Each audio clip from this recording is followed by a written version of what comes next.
Bonjour. Nous sommes à Perpignan pour Visa pour l'image en compagnie de Franck Vogel. Bonjour Franck. Bonjour. Ton sujet sur la tribu des Bichnoi t'a valu beaucoup de prix. C'est un sujet qui a été publié dans le numéro anniversaire des 30 ans de Géo. Oui, c'est ça. Magnifique sujet.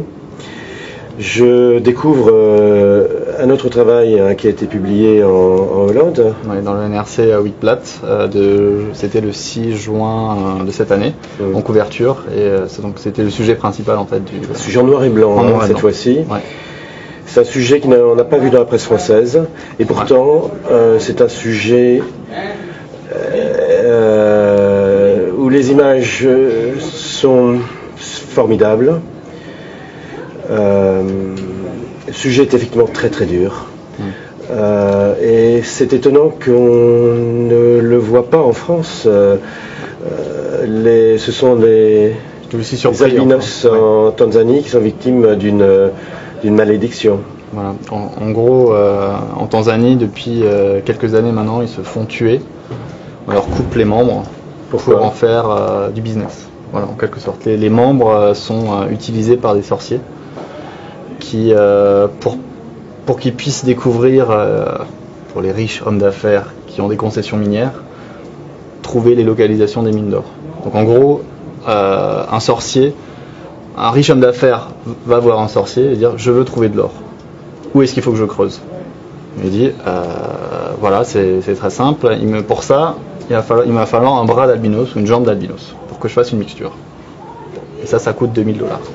Très bien. Ce qui représente énormément d'argent. Donc en gros, le sorcier, il va s'occuper de trouver une jambe ou un bras d'albinos, et il va demander aux pauvres paysans, certains sont avides d'argent, enfin voilà, c'est énorme, c'est l'équivalent de plusieurs années de salaire qui vont se transformer en meurtriers. Donc c'est des gens très pauvres qui vont se transformer en meurtriers. C'est pas le sorcier qui va lui-même se déplacer, tuer un albinos. Et donc c'est des gens, des êtres humains, ils sont albinos, mais c'est des êtres humains qui se font tuer. Ils meurent pour la plupart après qu'on aurait coupé à la machette un bras ou une jambe.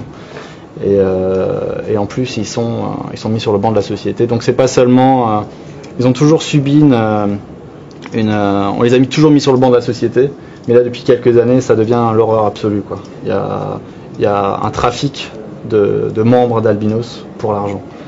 Et c'est horrible. Il y a même au niveau du gouvernement, c'est ça le pire en fait. Le gouvernement essaie d'agir. Il y a le président de la République et le Premier ministre qui vont dans le sens pour stopper ça. Ils ont aidé à l'élection d'une députée qui est albinos. Ils l'ont nommé. C'est le président de la République qui l'a nommé, qui est albinos. Donc c'était un geste très fort vis-à-vis de la communauté internationale, vis-à-vis des sorciers, vis-à-vis de voilà. Mais ça ne suffit pas. Ça ne suffit pas. Il y a des choses qui se mettent en place. Il y a des arrestations, des dénonciations. Ils ont organisé des dénonciations pour que des villageois dénoncent anonymement. Mais c'est trop d'argent. Mais il y a trop d'argent en jeu, et il y a même 5 membres du gouvernement, 5 ministres, dont le ministre de l'Intérieur, donc le chef de la police, qui croit dans ces sorcelleries et qui, je sais pas exactement, mais il y a des politiciens qui se font aussi élire grâce à ça. Enfin, ils utilisent les sorciers, ils ont cette croyance-là. Si je vais voir le sorcier, il va pouvoir m'aider à me faire élire. Tu as photographié des sorciers ? Oui, j'ai réussi. Là, c'est grâce à la BBC que j'ai pu. J'étais à chaque fois, j'avais une couverture à chaque fois. Pour les sorciers, j'avais une couverture je faisais un doctorat sur la médecine traditionnelle, voilà. Et les seules personnes réellement qui savaient ce que j'étais en train de faire, c'était les albinos et la responsable de la BBC à Dar es Salaam. C'est les seules personnes. Personne d'autre ne savait, ni les officiels, ni les politiques, à part la députée qui est albinos elle-même.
publication en Hollande a aidé.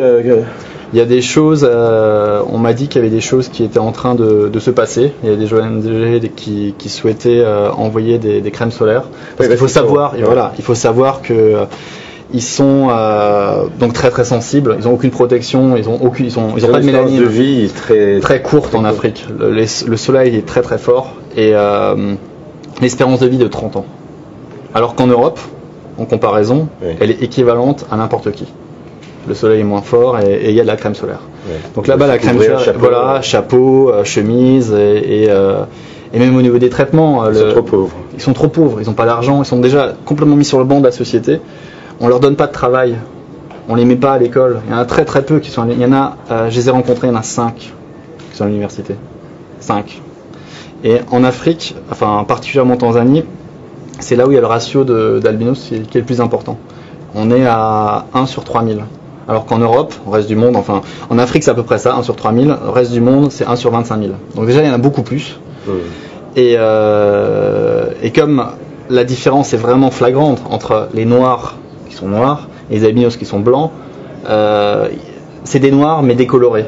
Et donc ils sont considérés comme un peu des fantômes, des êtres surnaturels, des immortels.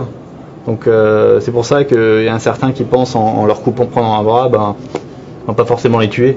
De toute façon, ils meurent jamais.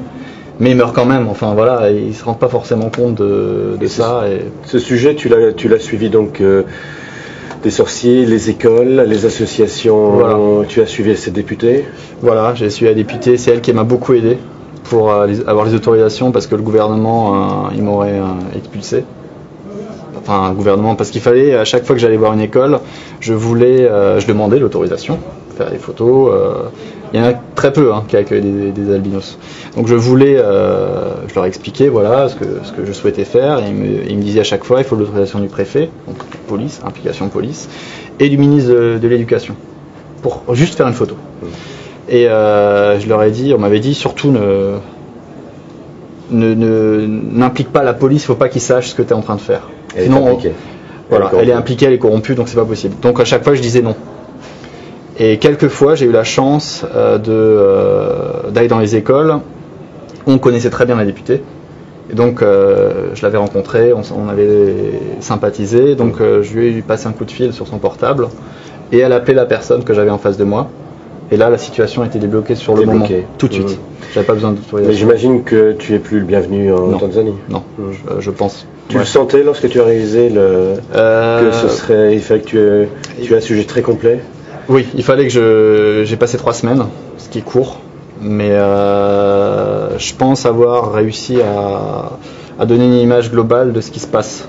Pas seulement, les premiers à en avoir parlé, c'était le New York Times, qui avait ils avaient une image au centre des cancéreux, et ils étaient restés à Dar es Salaam. Ils n'avaient pas poussé plus loin, ils n'étaient pas allés jusqu'à dans les mines d'or, près du lac Victoria, les pêcheurs, les sorciers. J'avais jamais eu de photos de sorciers. Voilà. Donc moi j'avais vraiment envie d'aller au bout des choses et je pense que j'ai pas trop mal réussi. Je pense aussi. Je te remercie beaucoup de partager ce reportage avec nous.